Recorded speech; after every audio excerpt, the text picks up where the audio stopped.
حسن زید کو پتہ چلتا ہے کہ یہ تو مختلف لوگ اور لوگوں نے بھی میسج کیے کہ یہ عورت ہم سے بھی پیسے مانگ رہی ہے، اور اس کے پھر منگنی کے بعد تھوڑا سا آگے سلسلہ جب چلا گیا تو پتہ چلا جی کہ اس کی ڈیمانڈیں بڑھ رہی ہیں۔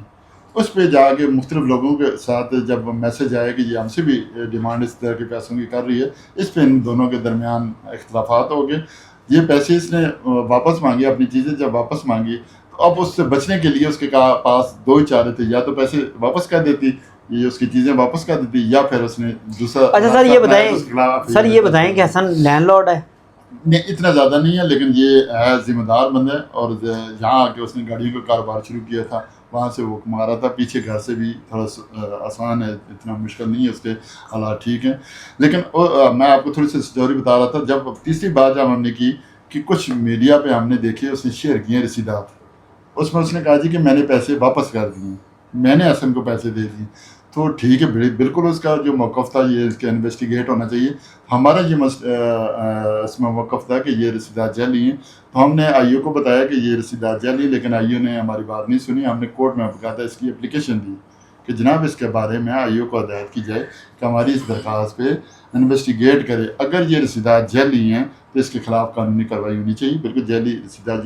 جعلی ڈاکومنٹس تیار کرنے کی بابت، اگر یہ سچی ہیں پھر ایز پر لا جو بھی ہے تو وہ بھی ہماری درخواست۔ اچھا سر، سوشل میڈیا پر اسکیمز آپ نے سنے ہوں گے، چلتے بھی عدالتوں میں بھی اسکیم کیے جاتے ہیں۔ کچھ خواتین میسیجز کرتی ہیں، دوستیاں کرتی ہیں، دوستیاں کرنے کے بعد اس شخص کو جو ہے اس سے پیسہ کھایا جاتا ہے، پھر اغوا کر لیا جاتا ہے۔ اس کیس میں اور جو کیسز آپ دیکھتے ہیں عدالتوں میں روزانہ، ان میں کتنی مماثلت سمجھتے ہیں؟ ہم نے اکثر دیکھا ہے کہ پہلے ایک مافیا ہوتا تھا، ہم کہتے جی کہ یہ پراپرٹی مافیا ہے، یہ کسی، لیکن آج تھوڑا سا پیچھے چند سالوں سے یہ جو ٹرینڈ آ رہا ہے کہ ایک میسج آتا ہے لڑکے کی طرف یا ایک لڑکی کی طرف آتا ہے اور اس کو اس کیسوں میں انوالو کر دیا جاتا ہے، محبت کی سٹوریاں بڑھتی ہیں،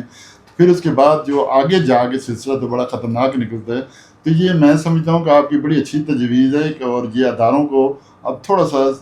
مل بیٹھ کے سوچنا چاہیے کہ اس میں یا قانونی جہاں نقص ہے اس میں قانون سازی کرنی چاہیے، اور ہماری لا انفورسمنٹ ایجنسیوں کو تھوڑا سا آگے بڑھنا چاہیے کہ اس قسم کے جو میسیجز، اکثر میسیجز آتے ہیں ہمارے بینک اکاؤنٹ کے بینک کے حوالے سے بھی ہمیں آتے ہیں، آپ کا بینک اکاؤنٹ کیا نمبر ہے، یہ ساری چیزیں ختم ہونی چاہیے۔ اور یہ جو اسکیم آپ نے کہا کہ یہ تیزی سے ابھی بڑھ رہا ہے اس سلسلے کو، اس میں بہت سارے لوگ اور بھی فیکٹر انوالو ہو جاتے ہیں، اس کو ختم کرنا چاہیے۔ اور یہ آنے والے دور میں اگر یہ سلسلہ کھلی اجازت دی گئی تو اس کے نتائج۔ سر ہمارے معاشرے میں عورت پر ظلم تو کیا جاتا ہے، یہ ہمیں ایکسیپٹ کرنا پڑے گا، لیکن عورت کئی جگہ پر وہی عورت کارڈ جو ہے وہ کھیلا جاتا ہے اور عام نوجوانوں یا لوگوں کو جو ہے ان کا وکٹم بنا دیا جاتا ہے۔ آپ کو نہیں لگتا کہ ایک طرف عورت کارڈ کھیلنے کی اجازت نہ ہو اور دوسری طرف عورت پر جو ظلم ہوتے ہیں وہ نہ اجازت ہو؟ دیکھیے قانون میں دونوں برابر ہے، ٹھیک ہے، کہیں بھی نہیں ہے کہ عورت زیادہ وہ ہے یا مرد زیادہ کہیں ہے، قانون کی نظر میں دونوں برابر ہیں، جرم کوئی بھی کرے گا اس کو سزا ملنی چاہیے۔ میں نہیں سمجھتا، یہ دیکھیں عورت کارڈ ہی کھیلا گیا کہ ایک ایف آئی آر ہوئی ہے اور وہ عبوری ضمانت قرار ہوتا ہے، گیٹ پہ جاتا ہے اور پولیس اس کو اریسٹ کر لیتی ہے اور دوسرے ایف آئی آر میں اس کو اریسٹ کر لیتی ہے، یہ عورت کارڈ ہی ہے، اس کی بھی اصل شکنی ہونی چاہیے، اس میں بھی اعلیٰ افسران کو انوالو ہونا چاہیے اور جھوٹے پرچے جو ہوتے ہیں اس کی اصل شکنی ہونی چاہیے۔ دوسرا یہ عورت کارڈ جو کھیلا جا رہا ہے، یہ تھوڑا سا سلسلہ آپ نے ٹھیک کہا کہ یہ کچھ میسیجز، کچھ کیسز میں نے دیکھا ہے کہ ایک میسیج آتی ہیں اور اس میں ایک عورت سامنے آ جاتی ہے اور لڑکوں کو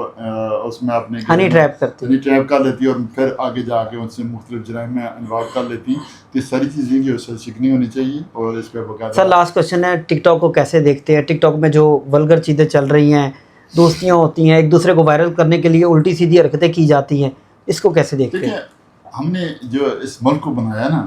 اس کا پہلا پرپز یہی تھا کہ اسلامک اسٹیٹ ہوگی۔ ہماری اپنی کچھ روایات تھیں، بڑی خوبصورت روایات ہیں ہماری، اور ہمیں اس پہ فخر ہونا چاہیے۔ ہم اسلامک پوائنٹ آف ویو سے زندگی گزارنی چاہیے۔ یہ چھوٹی سی زندگی ہے، رزق وہی ہے جو اللہ نے دینا ہوتا ہے، وہ آپ کو مل کے رہنا۔ اس طرح کی حرکتیں اور اس طرح کی ٹک ٹاک پہ کسی کو بلیک میل کرنا، کسی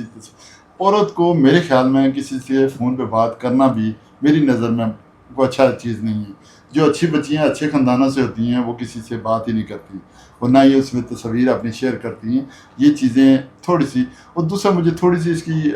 سامنے کی چیز اچھی بھی نہیں لگی کہ اس نے اپنے والد کے خلاف بھی باتیں کی، وہ بھی مجھے اچھی نہیں لگی۔ تو اس طرح کی بچیوں کو تصویر جو لگا کے باتیں کرنا اور اوپن چھوڑنا یہ بھی غلط بات ہے، اس کی بھی اثر چکنی ہے۔ بہت شکریہ زبیر گجر صاحب سے، انہوں نے بڑے تفصیلی طور پر بتایا کہ سامع حجاب کیس میں انہوں نے کیا کیا چیزیں آج